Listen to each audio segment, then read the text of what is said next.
Hoje aprenderemos a utilizar o X-Hoist Configuration Software para configurar o nosso controle remoto sem fio Schneider Electric. Primeiramente, esta é a tela inicial do nosso X-Hoist Configuration Software. Clicaremos aqui em Create a Project e temos alguns tipos de sistema pré-definidos. São eles o tipo Single, onde apenas um controle controla apenas uma ponte. Temos também o Standalone Tandem, onde um controle master pode controlar uma ou outra ou ambas as pontes simultaneamente. Temos também Master-Slave Tandem, onde um controle pode controlar a ponte A ou a ponte B e a ponte A e B simultaneamente. Este é o controle master. E o controle slave, que pode controlar apenas a ponte B. Temos também a configuração Master-Master Tandem, onde ambos os controles podem controlar a ponte A, B ou A e B simultaneamente. Por fim, temos a Large Crane, onde um controle, o mestre, poderá controlar as duas pontes simultaneamente e somente essa opção, ok? Cada uma dessas configurações exige um Remote Reference, que é a referência do nosso controle remoto, e uma Base Reference, né, que é a referência da nossa base particular, ok? Então, no modo Single, eu vou ter o mínimo, a referência mínima, como sendo esses ART8L, e a mesma não acontece aqui, por exemplo, no Master-Slave Tandem, ok? Não fica, os ART8L não fica disponível para mim. Para fazer a nossa demonstração, vamos utilizar o Single, ok? Aqui eu posso mudar o nome do meu sistema, vou colocar um sistema como teste. A referência, esse Remote Role, ele não aparece para mim nessa configuração Single, tá? Porque ele só pode ser o mestre mesmo, tá? Se eu tivesse aqui, por exemplo, Master Slave Tandem, eu teria aqui o Master e aqui o Slave. Então, em Single, o nome do sistema teste, a referência do controle remoto, eu estou utilizando aqui uns ART8L. A referência da minha base, eu estou utilizando hoje aqui um ZARB 12W. E essa talvez seja a parte mais importante, o Base Station ID. Existe uma etiqueta ao lado de cada uma das bases, que é um número único e exclusivo de cada uma das bases vendidas, ok? Então, esse 0080F4 é um número padrão Schneider, ele não muda, você não pode nem mudá-lo aqui. Esses três últimos sequências, né, de números hexadecimais, a gente precisa colocar exatamente como etiqueta da base que a gente vai tentar conectar. Se a gente não colocar certo ou não colocar, não vai ser possível parear o seu controle remoto com a sua base. Então essa parte é definitiva e é muito, muito importante. Ok? Eu não preciso de labels, tá? Quando eu estou trabalhando no tipo do sistema single. Então isso aqui já é suficiente para a gente criar um projeto. Eu vou criar o meu projeto. Ok, eu não consigo mudar o nome dele por enquanto, tá? Só na hora de salvar, aqui no canto superior esquerdo, salvar, você vai poder mudar esse nome desse projeto. Nessa tela inicial, nós temos exatamente as mesmas configurações que utilizamos lá anteriormente. Então, se eu, por exemplo, esqueci de colocar o Base Station ID ou coloquei errado, eu posso vir aqui e mudar. Eu vou colocar, inclusive, o número que eu tenho aqui, que é o 00C2F4, ok? Essa tela principal, nós temos a configuração dos seletores auxiliares, né? O que eles vão fazer, qual que vai ser o número do botão dele. Para a nossa aplicação aqui, isso não vai fazer diferença, tá? Vou deixar como padrão. Vamos configurar também o Remote Device. O Remote Device é o nosso controle remoto. Então, nós temos aqui uma sequência de start, uma sequência de reset da parada de emergência, uma sequência para setup, ok? Para fazer as configurações do controle. O tempo de standby, que é o tempo em que ele vai praticamente desligar, né? Para consumir menos bateria. E aqui o tempo de power saving, onde ele vai entrar no modo de consumo reduzido, mas ele não vai manter o pareamento, vai manter as funções todas do controle, porém com consumo de energia menor. Nesse caso aqui, os dois tempos eles estão iguais, tá? Porém a gente pode mudar, a gente pode colocar o tempo de standby, o tempo de power saving diferentes.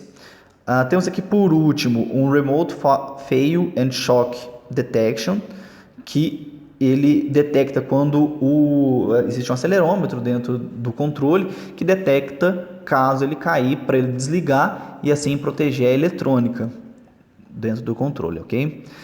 Temos aqui um mapeamento aqui no canto esquerdo inferior de todos os botões do controle, né? São botões pré-definidos, a gente não tem como alterar isso.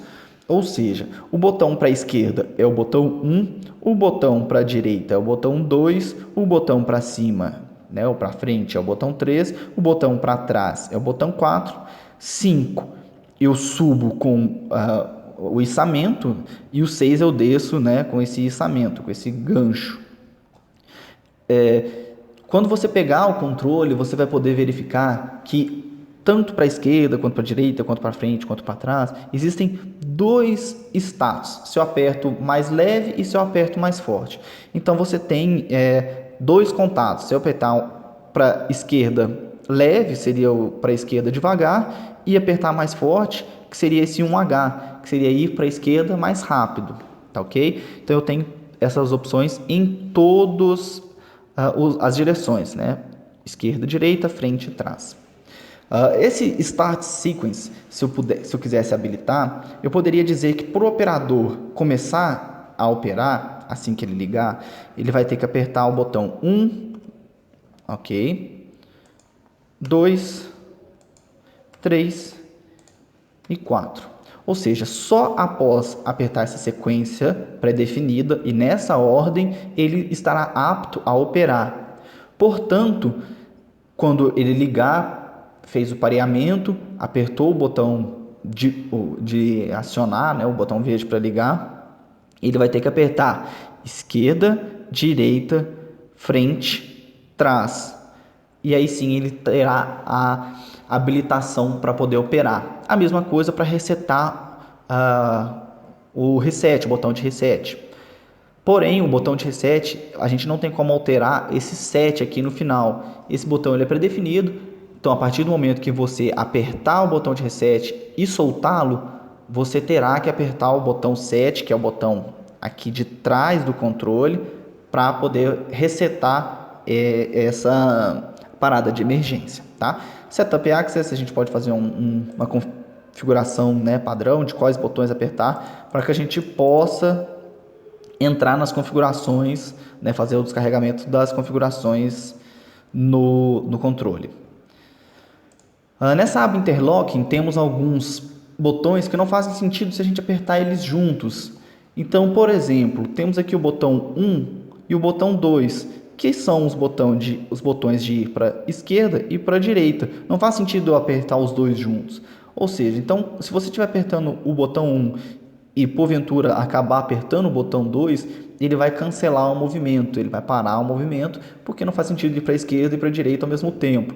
Então existem alguns botões que já vêm padrão, mas você também pode colocar outros botões, outros interlockings, e pode retirar os que já existem, tá? Então, por exemplo, eu posso dizer que eu não quero apertar o botão 1, que seria ir para a esquerda, e o botão 3 ao mesmo tempo, ok? Isso não é uma operação permitida na minha ponte. Então eu venho aqui e marco um interlocking entre o botão 1 e o botão 3. Como isso aqui é uma matriz, ele já preenche automaticamente, como vocês puderam ver aqui embaixo, porque aqui também é 1 e 3. Então, o botão 1 e 3, se eu apertar o botão 1, estiver apertando o botão 1 e apertar o botão 3, ele vai cancelar o movimento, ok?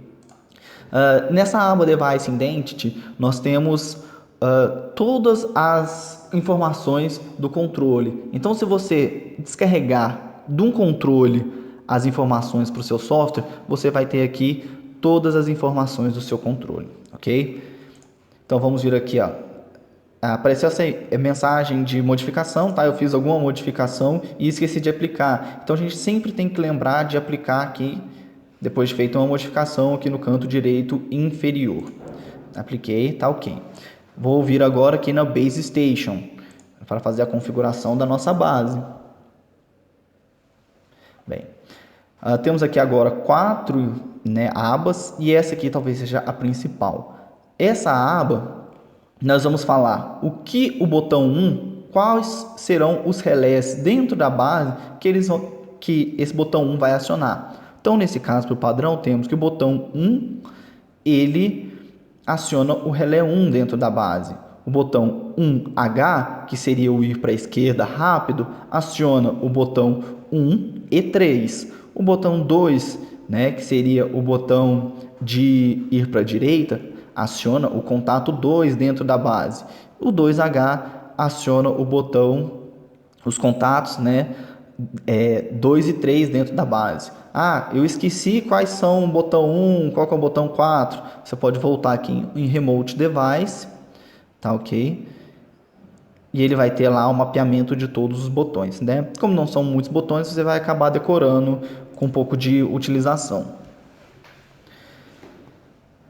Isso daqui é configurável, tá? Então eu posso clicar aqui e dizer que o meu botão 1, ele vai acionar tanto o relé 1 quanto o relé 2 e o relé 5 e o relé 6, tá? Então, essa configuração vai depender da sua criatividade, da sua aplicação.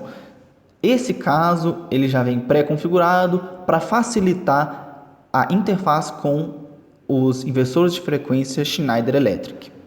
Okay? Mas isso aqui é aberto e você faz as modificações como preferir. Temos também a opção de UOCF, que seria, para algumas aplicações de motion, um tempo de delay que você pode dar a partir do momento que você soltou o movimento. Tá? Então, eu estou movendo para direita e soltei o botão 2, né? O botão correspondente ao movimento de ir para a direita. Ele vai esperar esse tempo,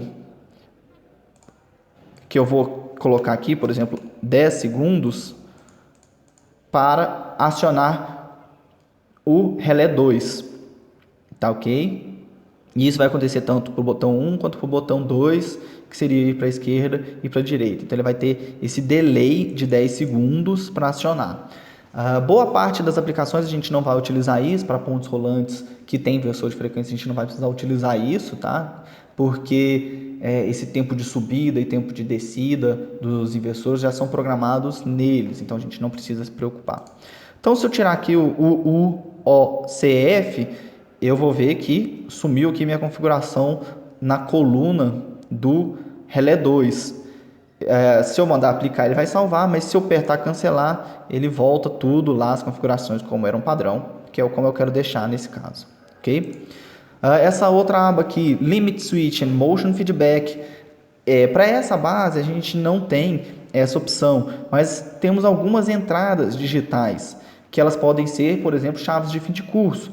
Então eu vou dizer que eu estando apertando o botão 1, se eu tenho uma chave de fim de curso que está conectada na base no pino 7, ele vai gerar um alarme para mim, ou vai me cortar o meu movimento, não vai deixar que eu continue tentando fazer o movimento. Okay? Então isso aqui tudo é configurável. Para essa base que eu estou utilizando, que é a mais simples, não tem essas opções, mas também é uma possibilidade aqui dentro do nosso software de configuração. Temos aqui também a parte de Alarms Assignment, tá? Que são as base inputs, né? As entradas da base, a entrada 1 a entrada 6. Eu posso colocar sensores de sobrecarga, sensores de sobrevento, né? E aí eu vou dizer, então se eu chegar um sinal na base input número 1, ela vai me gerar um alarme, né, uma vibração no meu controle, para o operador ficar ciente de que há algo errado, tá? Para esse caso aqui também não é configurável, tá? É somente essa configuração, mas alguns tipos de base você pode modificar aqui, ter mais alarmes e modificar a posição dos alarmes. Por fim, temos essa aba Data Storage Assignment, mas ela não está disponível para a gente nessa base também, tá bom? Fica para um próximo vídeo. mostrar como funciona aqui uma base mais complexa. A nossa preocupação hoje é fazer uma aplicação mais simples, tá? Então temos aqui ir para a página inicial, criar um novo projeto, salvar como. Então temos todas aquelas, mexer na página, mexer nas letras, conectar no dispositivo. Então se você já tiver conectado no seu cabo, né, USB para RS485, você pode conectar no dispositivo, editar a conexão, se, né, como é USB, se não tiver na COM correta na porta COM do seu computador, você pode vir aqui editar. Aqui, se você já estiver conectado no seu dispositivo, você vai fazer o carregamento do programa que está no controle remoto para o seu computador, e aqui o contrário, né? Você vai pegar o programa que você acabou de fazer no seu computador e descarregar para o seu equipamento, para o seu controle remoto, que é o próximo passo que vamos fazer aqui.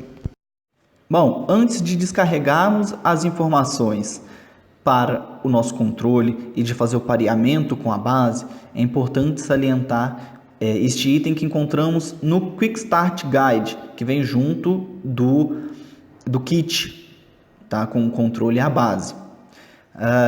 Conseguimos atingir com esse controle remoto até SIL 3 e PLE, categoria 4, né, que são as normas de segurança vigentes. Esse será um vídeo que eu farei posteriormente por questão principalmente de tempo, tá? Então nós vamos trabalhar hoje com SIL 2 e Performance Level D, categoria 3, onde para alcançar esse tipo de categoria de segurança, nós precisamos necessariamente fazer um jump internamente dentro da base entre os bornes IN0 e S2 underline S3, ok? Então, onde tem essa seta verde dizendo feedback loop, esse jump precisa existir. Se ele não existir, a gente não vai conseguir dar comando para a base, ok? Então, vale salientar isso. Agora vamos parear os nossos equipamentos. Bom, conforme dito anteriormente, agora nós precisaremos descarregar as informações do nosso Xhost Configurator Software para o nosso controle remoto. Para isso, nós utilizaremos o cabo que é provido junto do kit, que é um cabo que conecta USB do meu computador com RS485 do controle remoto, conector RJ45 aqui atrás do controle. Uma vez conectado no controle, o padrão de piscagem dos LEDs vai ser o LED 1 aceso e o LED 2 piscando intermitente. Então, basta que agora nós viemos aqui no botão de descarregar, guardar as informações no dispositivo remoto, ok? Ele vai fazer a identificação do dispositivo remoto, nosso controle, e o download. Pronto, o download foi feito com sucesso.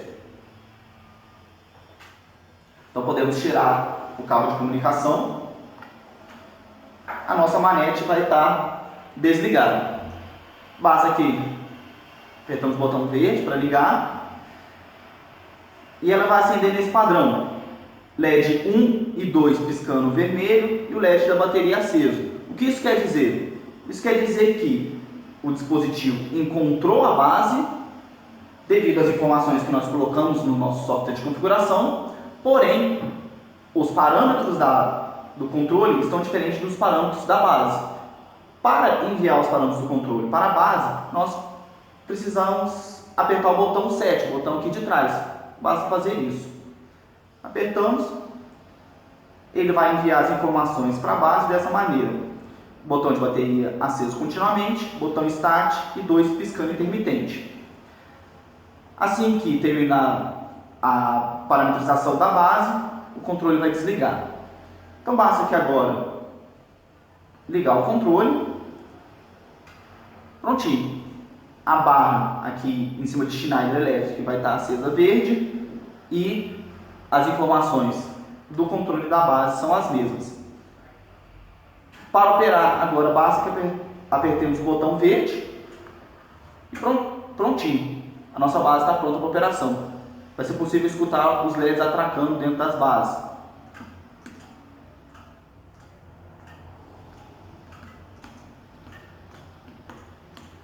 Então, de acordo com a nossa configuração, cada um dos botões vai atracar um relé diferente dentro da nossa base.